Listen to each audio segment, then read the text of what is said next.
Paano kapag yung jowa mo online di mo alam na kaaway mo pala sa school? Ganyan kasi yung nangyari sa akin. Hi, ako si Jay.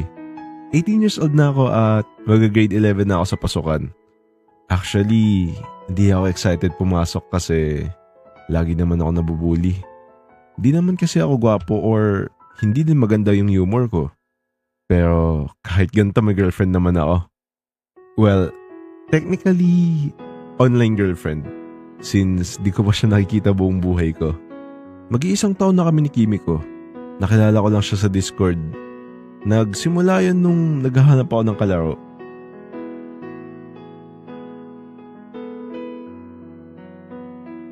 Looking for duo. Pwedeng lalaki pero prefer babae. Grabe naman sa prefer babae. Kaya nga pwede lalaki eh. Sus, kahanap ka lang ng kaduo eh. Kaya nga, hindi mo ba nabasa sinabi ko? Sus, pare-pareho talaga kayong mga lalaki dito sa Discord. Lo, nadamay pa nga ako. Naghahanap lang naman ako ng kaduo. Lahat naman kayo naghahanap ng kaduo eh. Tapos iiwan din after magsawa. Or worst, ipagpapalit nyo pa kami sa nakilala nyo ng in-game. Kalma lang te. Bakit ba? Iniwan ka ba ng kaduo mo? Wala ka na dun. So, pwede ka ba maging duo?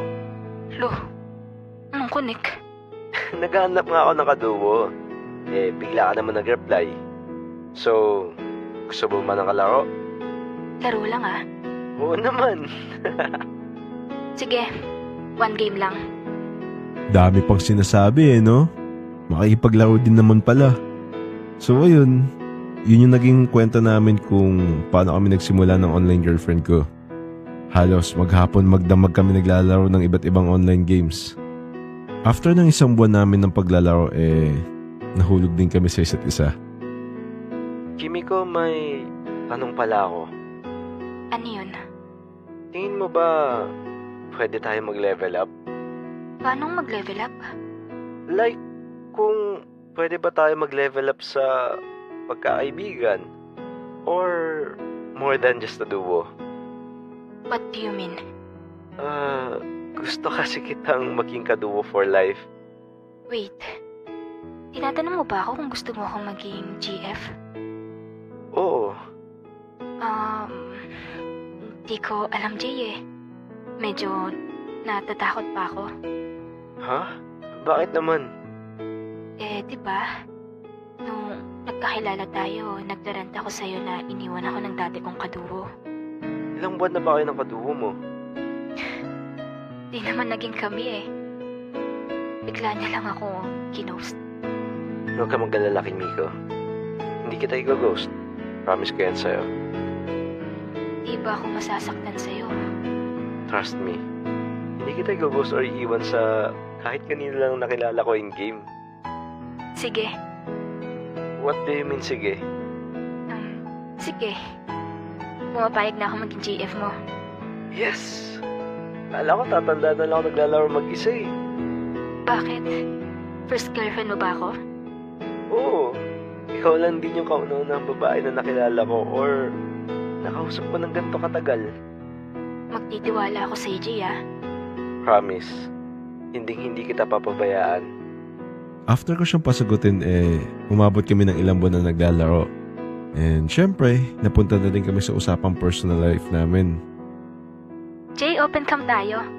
Ang tagal na nga pala natin naglalaro pero di pa tayo nakikita kahit sa cameraman lang. Ay, shy type ako eh. Tsaka na lang, Kimiko. Ay, hindi ka ba komportable sa akin? Comfortable naman ako. Kaso lang kasi hindi pa ako ready magpakita. Bakit naman? Wala akong confidence sa sarili ko eh. Ganun ba? Sige, okay lang naman. Sa susunod na lang tayo mag-open cam. Thank you for understanding, Kimiko. By the way, Jay, taga saan ka nga pala? Ako? Ano, sa Caloocan?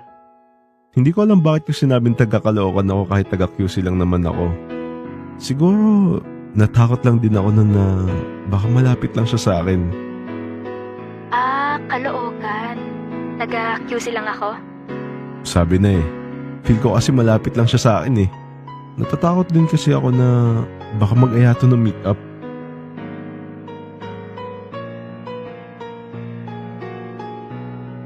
Isang taon na kami ni Kimiko at kakatapos lang ng quarantine kaya face-to-face na yung magiging klase. Hindi pa rin kami nakikita ni Kimiko kahit open cam since lagi ko siya sabi na wala akong confidence at lagi niya rin naman ako naiintindihan. Uy, face-to-face na rin ba kayo? Oo. Kayo? Oo, face-to-face na din. Baka maghanap ka ng kapalit ko pag face-to-face na, ah. Hindi Never. Tsaka wala din ng confidence in person. Mostly mga kaibigan ko mga gamer lang din na lalaki. Sus, tuda ako dun. May magkakagusto sa'yong babae din in class. May magkagusto man or wala, ikaw lang ang gusto ko. Actually, hindi na ako nag-expect na may magkakagusto sa akin eh. Alam ko naman na mag-isa lang ako lagi sa likod ng classroom. Swerte pa nga pag may kaibigan ako eh. First day ng school nun, at nakaupo lang ako sa pinakalikod ng classroom nang biglang may nambatok kagad sa akin. Hoy, ba't ka nakaupo dyan? Ay, sorry po. Umalis ka nga dyan.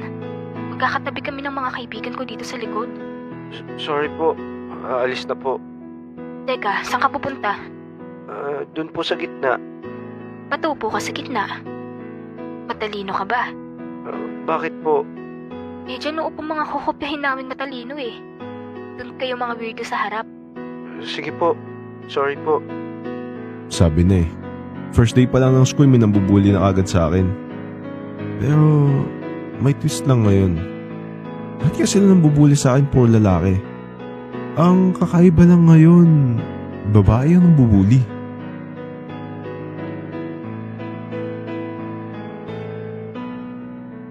Ano? Kamusta first day of school mo? Okay lang naman. Parang normal of first day of school lang. Wala ka namang nakitang maganda doon. Hindi naman ako nakatingin kahit kanino eh. Ano yun? Nakayuko ka lang maghapon? Oo. Wala ako sumad kumausap ng kahit sino eh.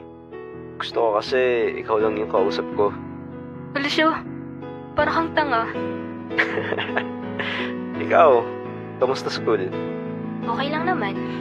Pagpasok ko may nakaupo na kagad sa upuan ko. May seating arrangement kagad kayo? Hindi. Nasa likod kasi ako lagi naka-reserve. Magkakatabi kami doon ng mga kaibigan ko.